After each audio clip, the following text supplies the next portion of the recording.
Hey Jeff, how are you? Hope you're doing well. Thanks for being here. I appreciate the time. I know you're a busy guy. I'm excited for everyone to hear some of your thoughts. I've known you for a really long time. I think I'm eager to get into this conversation and have some of the knowledge that I've been fortunate enough to get from you to be shared with other people. So I really do appreciate the time and you being here. So thank you. No, absolutely. Looking forward to it.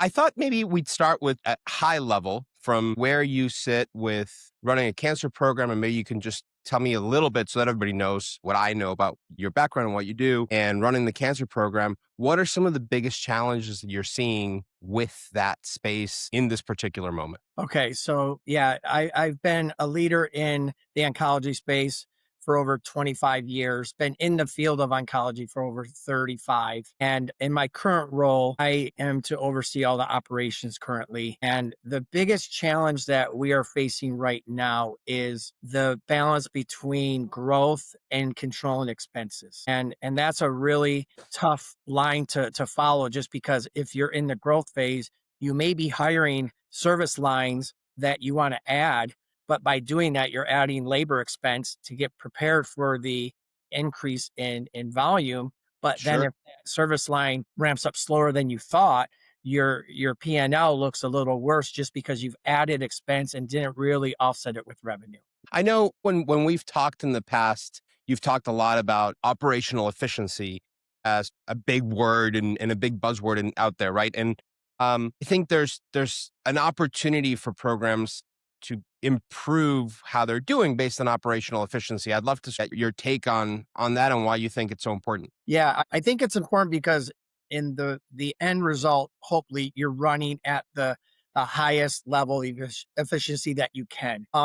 I would caution that if you use the stoplight measures, red light meaning bad, yellow you're in the middle, and green you're fine tuned. Just Hmm. because you're one of the colors doesn't mean you need to react. For instance, just because you're green and that you're running efficient doesn't mean that your staff's not running in the red line of their mental capacity. Maybe they are so stressed and they are so at the peak of their performance that adding one more person might put you in the light green or yellow, but their satisfaction and the retention might be better because you're not running that way. And likewise, just because you're in the red, maybe that service line just doesn't have the volume to push you up to the next color. So Sure.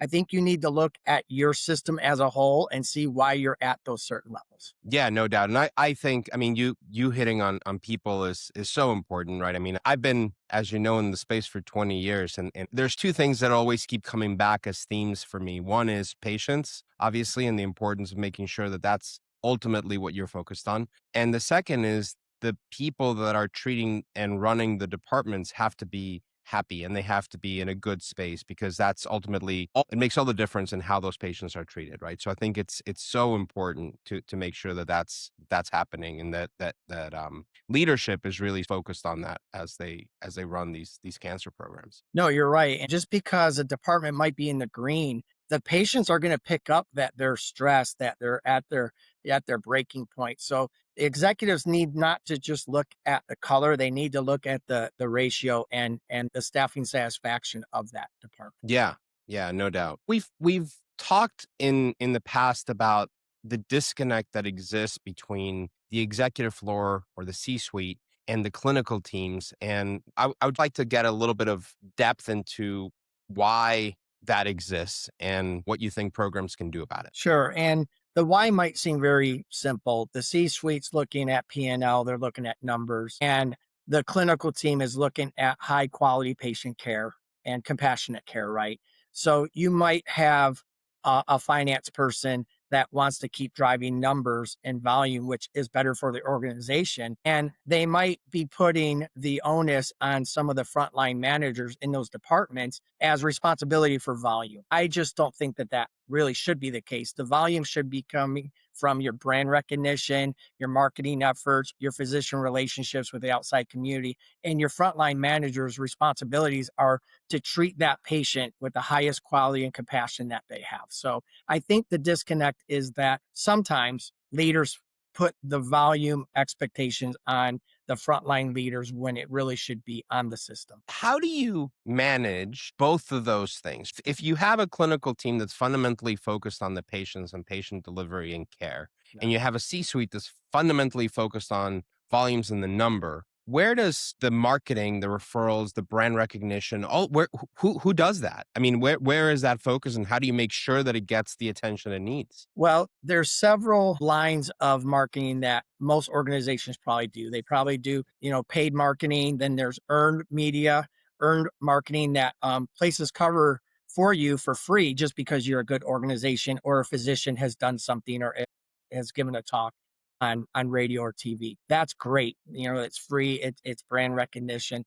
Then most organizations, not only in healthcare but other organizations, also have liaisons that go out and try to tell the community what we have to offer or what your system has to offer. So that's another way that the marketing and the volume can come in. But just really good and also patients, right? Patients, we hear that a good experience they'll share with their friends and family. However, a negative experience spreads faster than a positive experience. So making Yeah. sure that your front line is giving the best compassionate quality care. Yeah, and that goes back to two things, right? One is the happiness of the staff and how the staff is functioning. And then the other one is making sure that there's a story to be told that resonates with both the physicians and the community and the patients in terms of why they should pick your center versus others. So it's I think a holistic view, if you want to think about it that way, of looking at marketing the program and building it. Yep, absolutely. I know you've bought one or two pieces of equipment in your career,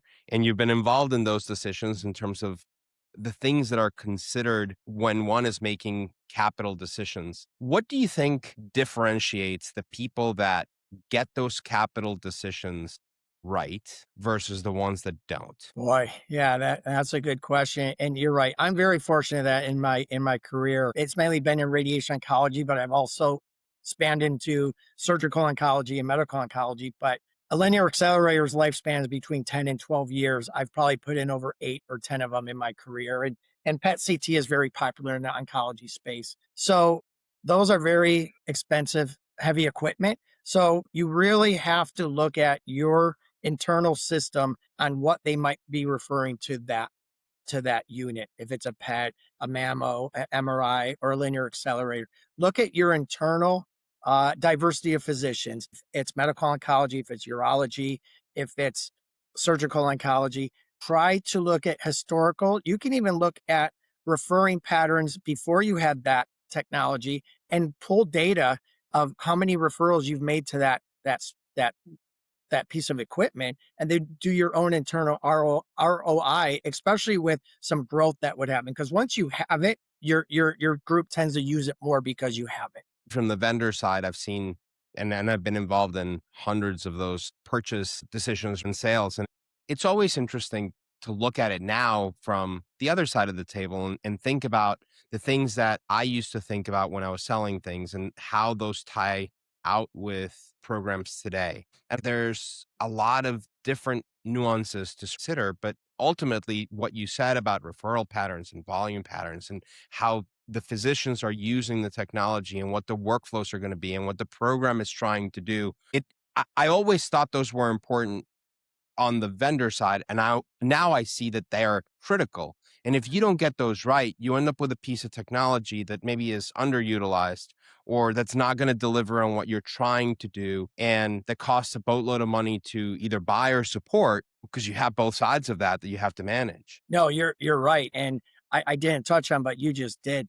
Just because you have that capital outlay for the equipment, there are ongoing expenses. Service contracts are in the six figures, and Yeah. then there's software license that you have to do, and then there's staff that you've hired to to man that machine. And so it's not only the heavy piece of equipment cost, it's also the ongoing cost. And there are some things that facilities can do if you've purchased it and you may have missed the mark. There's things that you can do to help offset some of your fixed expenses and get creative, like block leases. It is a creative way to think about that tool or device that maybe is underutilized or that's not producing, and how do you pivot that into something that can be revenue generating. Obviously right now we're seeing the reimbursement changes are hitting people, especially freestanding centers. I'm hearing 10 to 30% of a reimbursement hit, and everybody's trying to figure out what to do. And I'm hearing a lot of send a note to Dr. Oz, which I think is great, but I think that will affect things maybe next year. The question in my mind is, what can practices do today to offset that? And I think that block lease idea, or revisiting service contracts, or getting really thoughtful about the capital purchasing of equipment becomes really important this year until maybe it gets addressed next year. Yeah, and what also puts some pressure is keeping up with the market and the competition, right? If you want to be touted as the leader in oncology, your physicians want to be proud and offer everything to their patient load. So there's also pressures to keep up with the market where you might act a little too sooner than you might have to just because of that external pressure. You just brought up keeping up with the market. What that leads to another question. Every day I open the news, and where everybody's talking about AI. Obviously, I've been deep into the conversations in AI, and I've taken a very pragmatic view of it, which is you have to understand what problem you're going to solve before you deploy a software solution or an AI solution. Every day it seems like there's a new generation and a new version of AI that's coming out, and everybody's trying to figure out how they can help maybe reduce staffing or change staffing or improve workflows. And everybody's promising a lot of things with AI, but not many people take a step back to look at what problem they're actually trying to solve with the tool first, build that out, and then think about the evolution of the tool and how it can help with that. Can you tell me a little bit about what you guys are doing with AI right now? Sure. And I think it's important to note that this question comes at a good time because I just came from a conference this week and there were companies from all over the span. You had Google, you had Amazon, you had some developers, Yep, and AI was one of the talks. I'm And sure. getting into your answer about how we're currently using it, I think it's important to tell you that what we came away from the conference is right now AI is really going to be used to allow the person more time to do more important things or other things. Like for example, we are currently using a software that records the internal conversation between the patient and the physician. And instead of the physician using a scribe or transcription service or dictation, that software is recording it and then it will pull the pertinent information from that visit. So it might allow the doctor more time to see more patients. It might Yeah, allow the doctor more time to plan the treatment plan. So sure. that's one example. Also, medical records, pulling medical records for oncology only is different than, say, for a family physician. And so we're using software that will help the medical record gathering process for our oncology patients. I think we're just starting in the use of AI. It does seem like there's a huge opportunity to make things better. Patients are going to start using it more and more as well on the other side, because I think for patients, it's a way to check things and talk about, understand what it is that their diagnosis is, what their treatment's going to be. I had a really interesting conversation with a physician who told me they were concerned because patients are coming in with a chat GPT or a Claude analysis of what's going on. And this physician was like, look, I went to med school and maybe I don't agree with it. And here's a patient arguing with me on this is what the AI technology is saying. If they argue back, then they get lower patient satisfaction scores. So it's this really interesting dynamic right now. But at the end of the day, I think we're just starting, and I don't think it's going to go away. I use it every day. We're just getting started with the technology. Yeah, and in a lot of the medical community, we call it Dr. Google when a patient comes in and they're armed with it. It's the opposite of OE, right? Operational efficiency. It slows you down because now the patient is armed with what they believe is data that they can argue, refute, or maybe sometimes probably confirm with what the doctor's Sure, testing. sure. From where you sit, for programs that are looking at big decisions in the next 6 to 12 months, and especially in this environment that we're in, what are some of the things you would recommend or tell them to think about to make sure that they're successful? Man, and this isn't staged, so I know people that might be watching this might think that we've teed these up, but we haven't. And so what's really interesting about your question is I am looking at our capital requests, and every specialty feels that their request is the highest priority, right? And they're the most important person in their world, Of right? course. And so we as an organization just recently have tried to think of a philosophy. Let's get everyone in the room. Let's show them the capital requests. They realize we can't do all of these, obviously, but what is best for the organization? What is Yeah. best for our system? What is best for maybe outside referrals? What's going to make us stand apart? What's going to make us come up to the competitors and not just your certain specialty? So that's the approach that we're going to take. We're going to, and in any line of decision making, getting buy-in from the people that you're working with is going to go much further. So if we can get all the physicians, show them our requests, talk about what's best for the system, the organization, and then help them help us make the decision. Did you as a leadership team come together first to figure out what that set of criteria is to evaluate it against and think through is based on the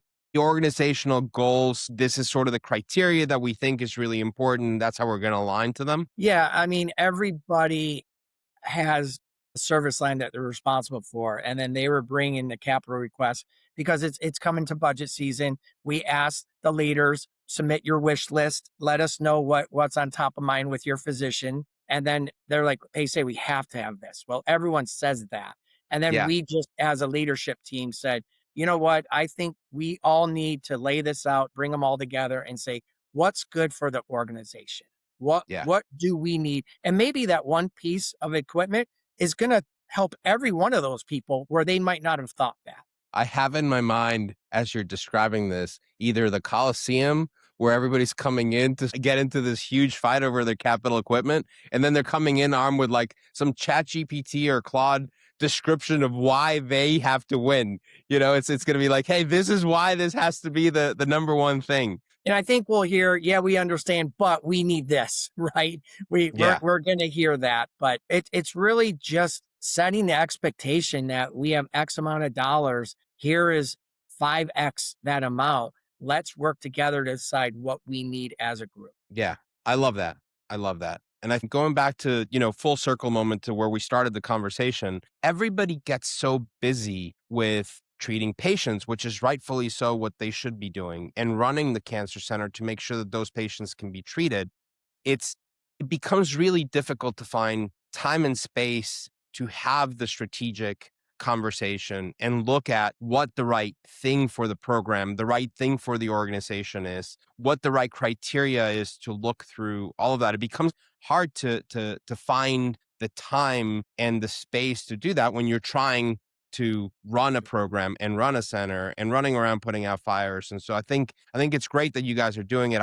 I hope that more places do it and that they rely on others if they need help doing that, because I think it's so important to get that right. Yeah, and it's a testament to the service line physician that's advocating for themselves because they're passionate about providing the best up to date current technology and care for their patients. So everyone's coming from a good place. We just have to level set that there's just so much money to go around. And it also has to lean into the mission of the entire organization, maybe your board, stuff like that. Yeah. There might be a higher level that's directing you to go in a certain path that now might lead you to a certain decision. You've always been very creative in the way you address some of the needs of organizations. I think you've Okay. always done that in your career. And it creates new angles for the organization. It creates potentially new sources of revenue for the organizations. It helps offset some of the challenges that they're experiencing. How do you find those creative angles and how do you find time? I mean, you're out there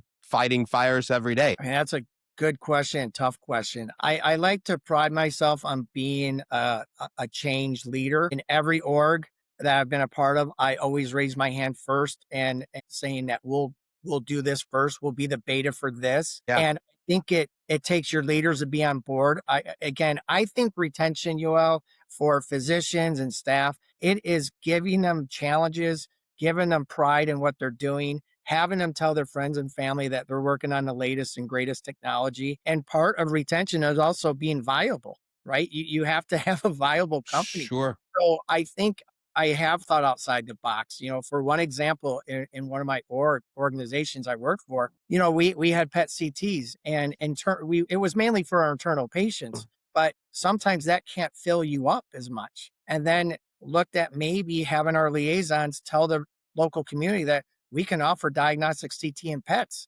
And if the Yeah. wait time is longer at your bread and butter radiology places, we can do those. Yeah. So it was taking buy-in from some of the physician leadership to allow us to do that because we don't want to lose our identity of being an oncology provider. But the other thing you can do, if you're looking at it holistically, if you're bringing a patient into your org for just diagnostic imaging, they came to your organization. If something happens down the road, they remember your organization, and that might be, a patient that you might have forever. So I think it's to keep the viability of your organization going, keeping people happy, and just getting creative of what can we do to generate revenue that we haven't thought of. It's amazing to hear you speak with that level of passion and care for the organizations that you represent and that you've led. And I think that's why the organizations have been successful. So it's awesome to see that. And I know at the end of the day, it's about the patients and it's about the staff and making sure that they feel empowered and that the patients get treated. And that's just so rewarding. And it's amazing to hear from my perspective. So congratulations on that, Jeff. And thank you again for the time today and for sharing just a little bit of how you think and of the Jeff wisdom was with the rest of the world. So I really appreciate it. Well, thank you for those kind words, Joel. I appreciate our friendship and still being friends with you, and what you're doing, I think is great for organizations. I think more need to reach out and maybe find different solutions or better solutions before they act on their decisions. Thank you. Thank you. And we're here for them. All right. All right. Thanks, Jeff. Thank you. Bye-bye.